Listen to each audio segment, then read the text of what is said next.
Dulu, kalau kita bicara soal AI, bayangan kita pasti gak jauh-jauh dari film fiksi ilmiah atau robot canggih di masa depan. Tapi jujur saja, hari ini AI sudah keluar dari layar bioskop yang kita tonton dan masuk ke aspek paling personal dalam hidup kita. AI sudah ada di dalam dompet kita melalui sistem skor kredit bank, masuk ke dalam tubuh kita melalui diagnosis medis, bahkan sudah turun ke jalan raya sebagai pengemudi otonom. Tanpa sadar, kita sebenarnya sudah menyerahkan kemudi peradaban kepada barisan kode yang bekerja ribuan kali lebih cepat daripada otak manusia. Masalahnya, di balik segala efisiensi itu, ada sebuah celah hukum yang menganga. Kita sering mendengar istilah black box. Seringkali, bahkan penciptanya pun tidak bisa menjelaskan secara pasti kenapa sebuah AI mengambil keputusan tertentu. Lalu, apa yang terjadi kalau algoritma ini melakukan kesalahan fatal? Bagaimana kalau mobil tanpa pengemudi menabrak pejalan kaki? Bagaimana kalau AI bekerja ternyata secara sistematis mendiskriminasi etnis tertentu? Di titik inilah, hukum kita mulai terasa gagap. Muncul pertanyaan besar yang sulit dijawab. Siapa yang harus disalahkan ketika pelakunya bukan manusia? Kita sekarang terjebak dalam teka-teki yang melibatkan tiga pihak utama. Sang developer.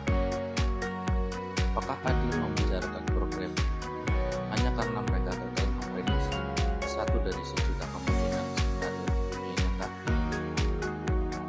Sang user.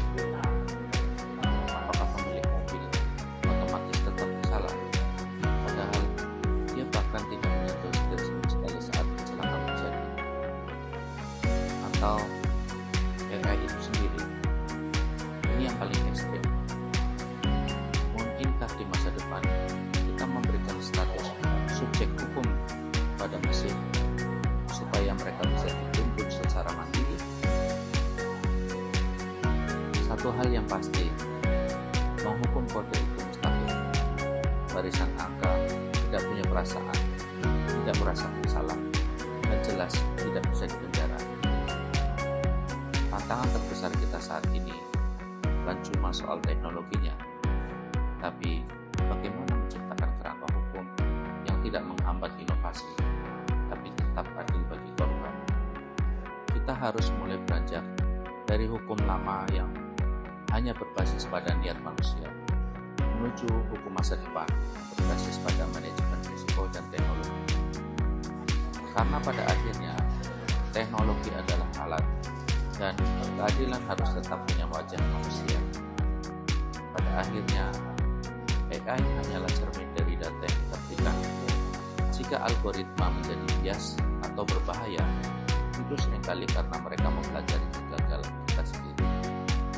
Sebelum kita menentukan siapa yang salah saat mesin berbuat dosa, mungkin kita perlu bertanya, sejauh mana kita siap bertanggung jawab atas apa yang kita ciptakan.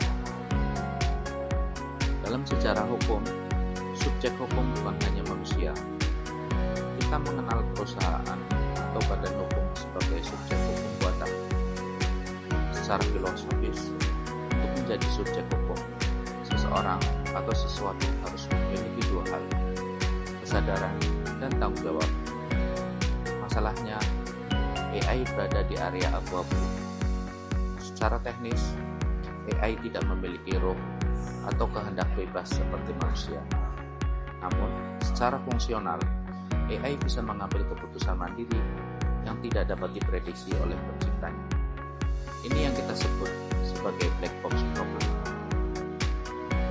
Jika AI bisa mengambil keputusan, apakah secara etis ia juga bisa memikul beban kesalahan?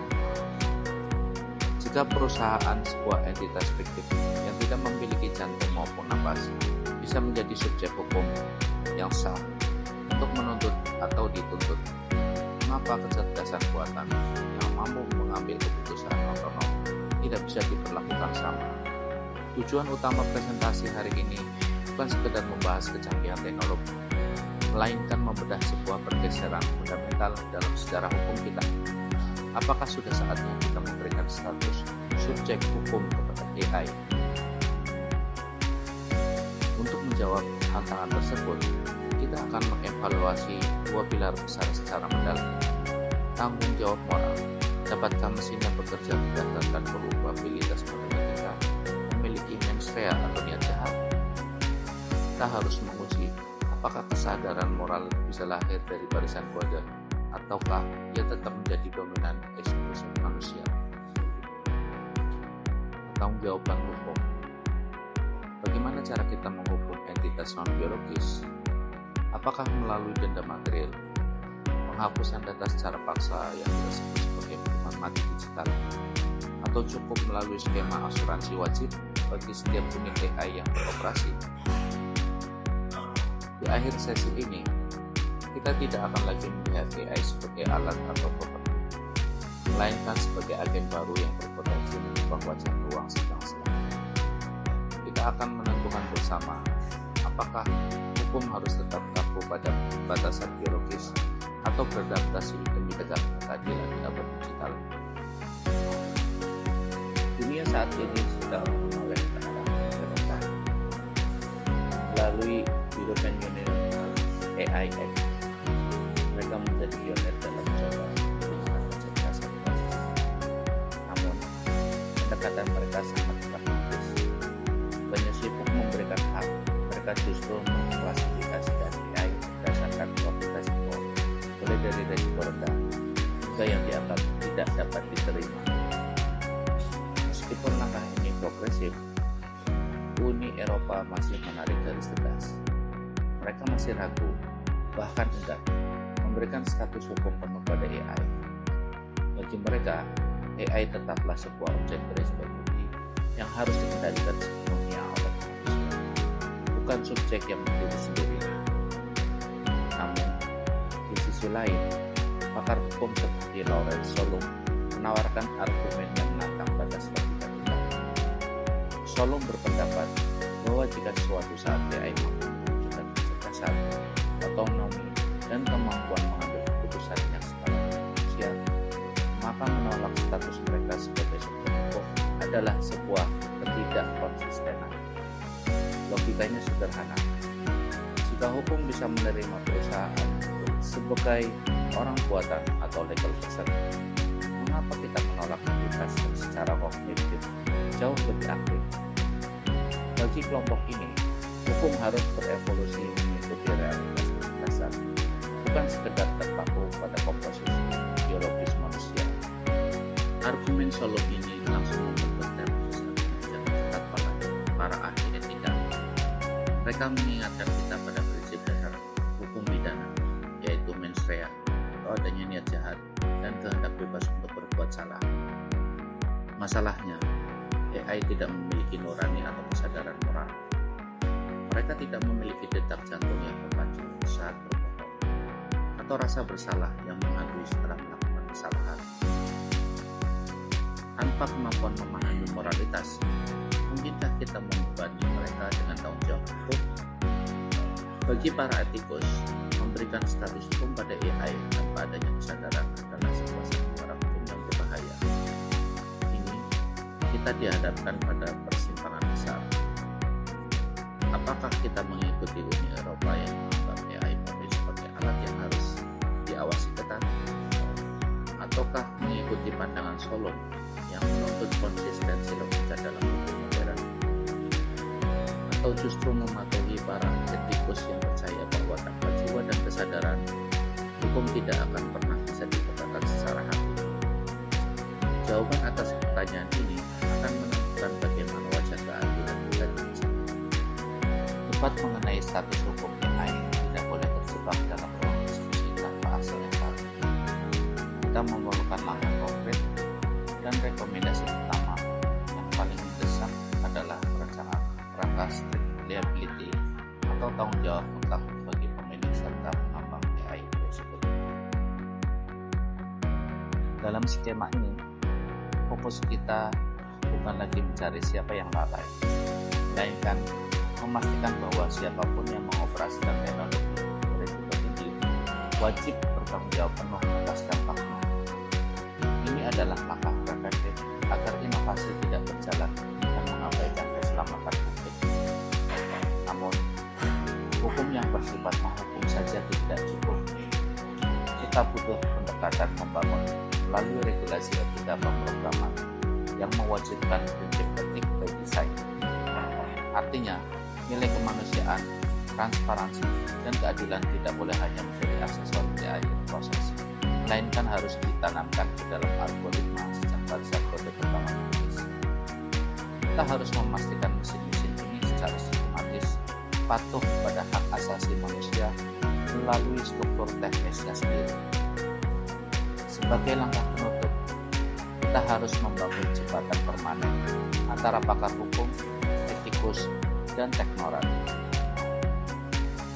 Hukum tidak boleh lahir dari menara gading yang terisolasi dari realitas teknis mesin learning. Hanya melalui kolaborasi lintas disiplin, kita dapat menciptakan regulasi yang tangguh dalam melindungi manusia, namun tetap fleksibel mendukung kemajuan. Jika kita mampu menyelaraskan ketegasan hukum atau strict liability dengan keluhuran etika, maka masa depan bukanlah hal yang perlu ditakuti. AI tidak akan menjadi lubang hitam hukum, melainkan alat paling kuat dalam sejarah peradaban untuk memajukan kesejahteraan manusia. Demikian presentasi dari saya. Kita telah bersama-sama menjelajahi labirin menimbang beban moral mesin hingga mengintip masa depan melalui konsep subjek hukum elektronik.